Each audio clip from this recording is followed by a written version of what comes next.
આમોદમાં વ્યસન મુક્તિ માટે એમબી પંડ્યાનું અનોખું અભિયાન, દિવાલો પર પ્રેરણાદાયક સૂત્રોથી જનજાગૃતિ। આમોદમાં વ્યસન મુક્તિ અંગે જનજાગૃતિ ફેલાવવા માટે શહેરના એમબી પંડ્યા દ્વારા દિવાલો પર પ્રેરણાદાયક સૂત્રો લખવાનું અનોખું અભિયાન છેલ્લા 30 વર્ષથી અવિરત રીતે આગળ વધી રહ્યું છે। વ્યસન મુક્ત ગુજરાતના સંકલ્પ સાથે તેઓ વર્ષોથી શહેરની વિવિધ જગ્યાઓએ વ્યસન વિરોધી સંદેશાઓ લખી લોકોને સ્વસ્થ જીવનશૈલી અપનાવવાનો સંદેશ આપી રહ્યા છે।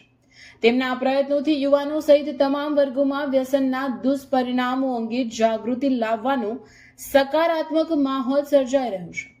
લગભગ 3 દાયકાથી સતત ચાલતા અભિયાનને શહેર તેમજ રાજ્યભરના નાગરિકોએ સરાહનીય ગણાવ્યું છે અને એમબી પંડ્યા વ્યસન મુક્તિ અભિયાનના પ્રેરણા સ્ત્રોત તરીકે ઉભરી રહ્યા છે। મીડિયા સમક્ષ વાત કરતા તેમણે જણાવ્યું હતું કે સરકાર અને તંત્રોએ વ્યસન મુક્તિ અંગે વધુ સક્રિય પ્રયાસો કરવા જોઈએ તેમજ સામાજિક સંગઠનોના સહયોગથી સતત જાગૃતિ અભિયાન ચલાવવું જરૂરી છે। સાથે જ તેમણે લોકોને સ્વયં જાગૃત બની વ્યસનથી દૂર રહેવાની અપીલ કરી હતી। મારું નામ છે એમબી પંડ્યા। વ્યસન મુક્તિ અભિયાન હું છેલ્લા 30 વર્ષથી ચલાવું છું। ભરૂચ જિલ્લામાં અને ગુજરાતના અન્ય જિલ્લાઓમાં પણ વ્યસન મુક્તિના ઘણા સૂત્રો લખ્યા છે।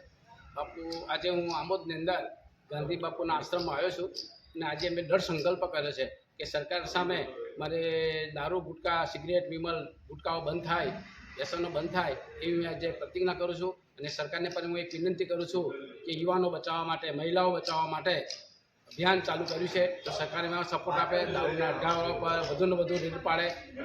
ખાલી કાગળ પર જ કાયદો છે દારૂબંધીનો, પણ ઘરે ઘર ગામડે તમે જુઓ તો દારૂની ફોટોલીઓ, દારૂના અડ્ડાઓ એટલા છે, ટ્રકો ભરીને દારૂ વેચાય છે, ગુટકા વેચાય છે। ગુટકાની અંદર બધા માદક પદાર્થો નાખવામાં આવે છે, યુવાનો કંગાળ માયકાલ થઈ જાય છે, યુવાનો બહેનો બધી માયકાલ થઈ જશે અને વિધવાઓ જલ્દી થશે, બાળકોનું શિક્ષણ બગડશે। માટે મારી એક સરકારની વિનંતી છે કે ગુજરાતની અંદર દારૂબંધી થવી જોઈએ।